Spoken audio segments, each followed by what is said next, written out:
Los Angeles, not a single spectator was really ready for that moment.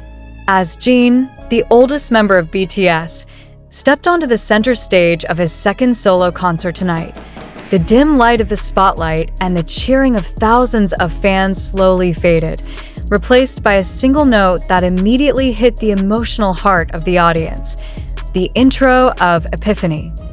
In an instant, the mood changed drastically. Cheers turned into silence. Sobs began to be heard faintly, and the eyes of the world were fixed on one thing: a man in a white uniform of the Force, who again embraced the microphone in a voice full of wounds, love, and forgiveness. Was this moment really prepared to turn the atmosphere of the concert into a space of mass emotional recognition?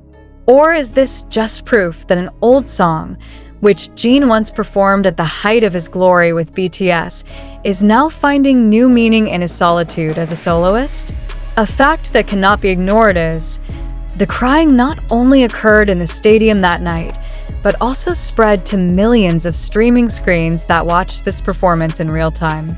The world, once again, was made speechless by Jin's vocals. Epiphany is not a new song, but when performed in this momentum, post-enlistment, in a series of solo concerts, amid the euphoria as well as the pressure of a big comeback, it rediscovers its meaning.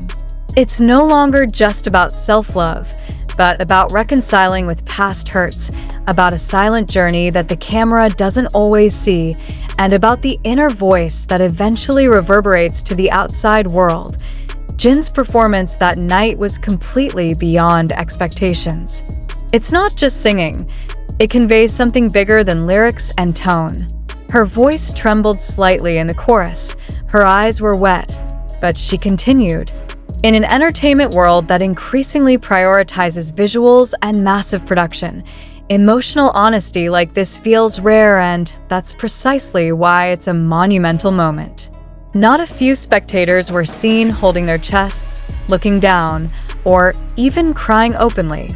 The same cry also appeared on social media, where thousands of users shared a short recording of her performance with a short caption: "I cried for no reason." The question is, why did this one song shake the world to the point of collective crying? The answer may lie in the accumulation of time. Jin has been away from the stage for 2 years to perform his mandatory military service. The silence made the fans keep longing, not only for Jin's physical figure, but also for his soft but strong voice. The song, Epiphany, itself has its own emotional history in BTS's discography, as a song that voices identity crisis and self-healing. Now, when Jin sings it himself, in front of a sea of fans who have been waiting in silence, the song becomes a symbol of mass recovery. The momentum becomes more dramatic because it is combined with minimalist lighting and a camera that only focuses on Jin's facial expressions. No choreography, no flashy digital effects visuals. Just him, the microphone, and one song. But precisely in that simplicity, the impact becomes even deeper. It was as if the whole world was invited into the most private space of a man who had been known as a global idol, but that night chose to be an ordinary man on stage. Some observers of the Korean music industry called the performance the emotional culmination of Jin's unprecedented solo concert. According to Lee Hyun-suk, a senior music critic from Seoul, when an artist can make the world cry with one old song reperformed in a new context, it's not just a performance. It's a cultural event. He also mentioned that Epiphany, that night, no longer sounded like a K-pop song, but like a prayer being chanted in a public space, with millions of people witnessing secretly. The domino effect of a moment was felt even the next day. Major media outlets dropped special reports about Jin's performance, while the topics of Epiphany and Jin crying on stage trended globally for more than 12 hours. Trend watchers refer to this as a symptom of mass emotional resonance, in which the public collectively finds an outlet for feelings in an artistic moment. Not because it simply liked the artist, but because the song gave rise to a personal reflection of the life of each viewer. More than that, many see this moment as proof that Jin, with all his calmness, simplicity, and emotional power, has transformed into a figure no longer dependent on the BTS label to shine. He stood on that stage as himself and managed to relive the highest value of a musical performance, touching the heart. Jin himself did not say much after performing the song. He just bowed deeply, said "thank you" in a low voice, and stood still for almost a minute staring at the crying audience. The camera captures a single tear drop falling from her cheek, without dramatization, without any attempt to hide. And it is enough to lock the entire moment of being part of the emotional history of its fans, and even of the global entertainment world. That night, one song was enough to make the world fall silent. In a world roiled by conflict, competition, and the noise of social media, Jin takes just 3 minutes to make us remember that silence can also speak. And that behind the global star, there's a human named Seokjin who knows how to make the world cry, not because he's sad, but because he finally feels understood. Now, after this second concert closed with one song that changed everything, a follow-up question arises. Will Jin sing this song again at the next concert? Or will that moment be kept as the only time that the world and Jin's voice meet in tearful silence? The public is waiting for an answer. But one thing is certain, that moment has happened and will never be truly forgotten. The effects of that emotional moment didn't stop just inside the stadium. A few hours after the concert was over, global streaming platforms were filled with video footage of Jin performing Epiphany. Even in the limited quality of the video, Jin's voice still infiltrated the quietest space of the heart.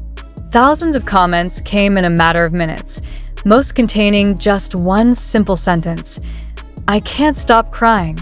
This phenomenon is a mirror of the emotional power that few artists in the world have, the power to touch the audience's personal space without having to say much. Critics say that Jin doesn't just sing the song. He conveys the collective wounds felt by the post-pandemic world, social tensions, and a sense of loss that has never been expressed. And all of that is channeled in a single moment, through a single song performed with unfiltered honesty in virtual spaces. Fans began to make compilations of audience reactions from different countries. From Korea to Brazil, from Germany to Indonesia. The responses were almost identical: excitement, awe, and gratitude that they were able to witness the moment firsthand. Many wrote that they felt like they were being hugged through a screen. The song Epiphany that night, indirectly, has bridged the distance between continents and presented emotional intimacy across languages. Most entertainment industry analysts judge that Jin has created something more than a solo concert. It forms a transformative experience, one in which music becomes not only entertainment, but also a means of healing. It is the purest form of performative art, unaided by excessive technology, unadulterated in bombastic production, but derived purely from the sincerity of expression. Soon, there was also a response from a number of world musicians who expressed their admiration for Jin's performance that night. Some of them mentioned that they were re-inspired to create honest and touching music. A statement from a veteran singer in the US even referred to Jin as the collective voice connector of a wounded world. This is not an arbitrary statement. It's recognition that Jin, with all his simplicity and gentleness, has occupied a unique position in the global music industry. He's become a voice of hope and healing from an artistic point of view. Many consider that Jin's choice to perform Epiphany in the midst of a series of concerts full of energy and big stage collaborations is a smart and bold decision. It shows a deep understanding of the emotional dynamics of the audience. In one evening, he managed to control the tempo of the concert, bringing it from adrenaline-filled cheers to meaningful silence. Not all artists have this ability. Jin shows that he is not only a performer, but also an emotional director who knows how to direct the inner flow of thousands of viewers at once. More than that, the performance also opens up a wider discussion space about the importance of the presence of artists who dare to show their vulnerable side. In an industrial climate that often demands perfection, Jin instead chooses to perform with unfiltered emotions. And the public welcomed it with an open hug. The widespread positive reaction was a strong signal that audiences now value honesty more than fake pomp. Many observers began to refer to this moment as an important milestone in Jin's solo career, even as a marker of a new chapter in the global K-pop music journey. This performance is not just about Jin as part of BTS, but about Jin as a standalone artist, having a relevant voice and being able to create a worldwide impact. He doesn't just come back from his military service. He comes back with a new narrative, a new maturity, and a deeper emotional strength than ever before now. Many are looking forward to whether the song, Epiphany, will be officially included in the list of mandatory songs for future Jin concerts. But beyond that, one thing that is undeniable is that the performance of this song at the second concert was not just a part of the setlist, but rather a global emotional event that will be remembered as one of the turning points in the history of the K-pop stage.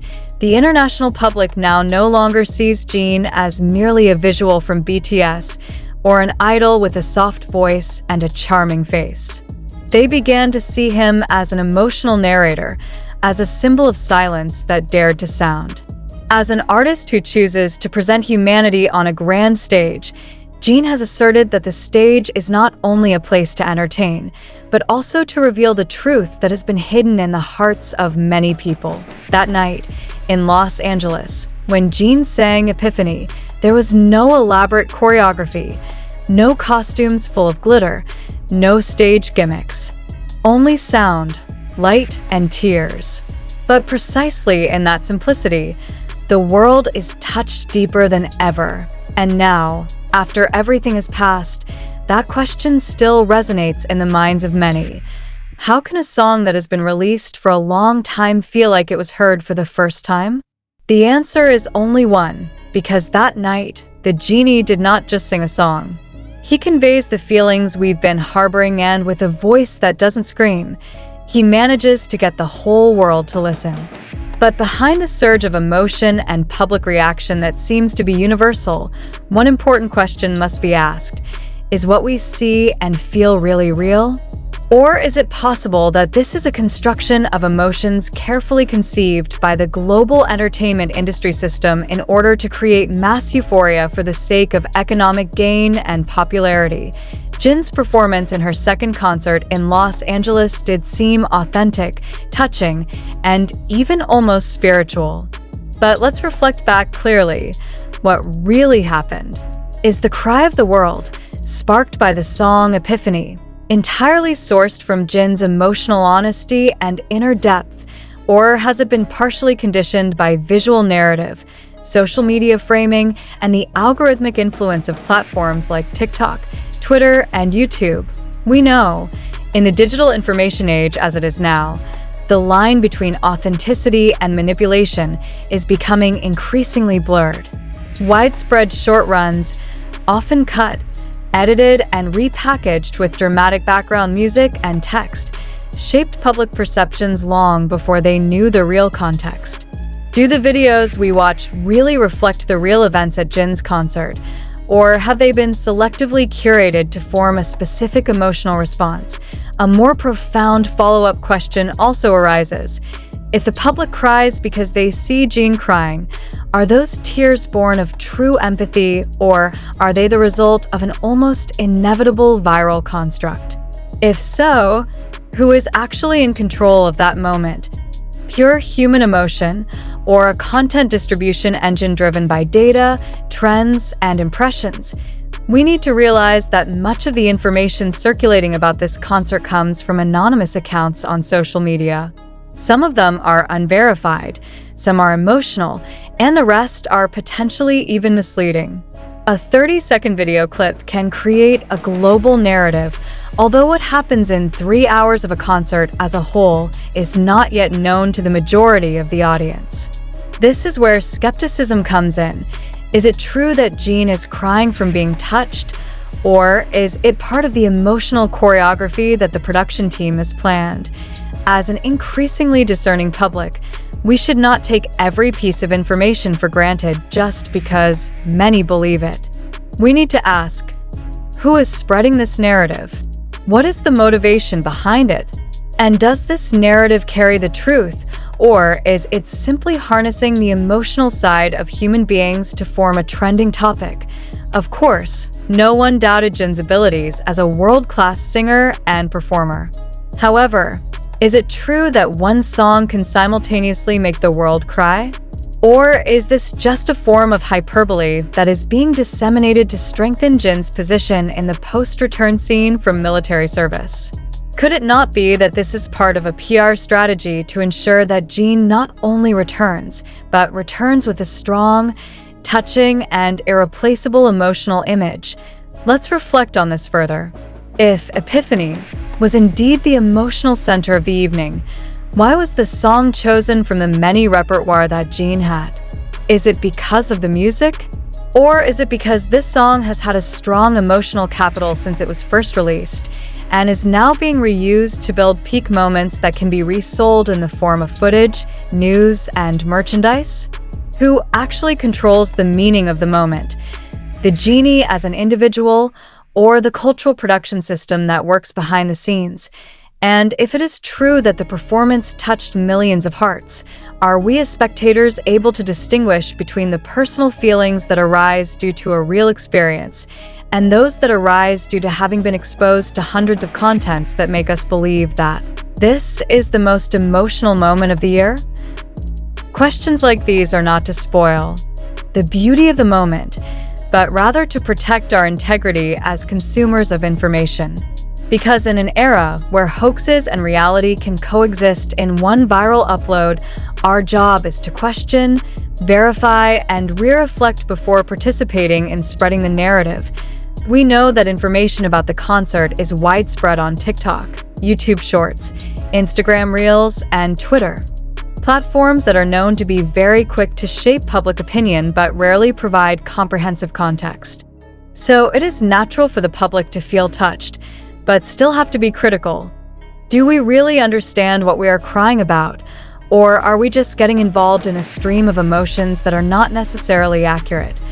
Finally, we invite all readers and viewers to not only celebrate this moment as a form of artistic expression and love from a musician to his fans, but also as an opportunity to test our critical power over the media.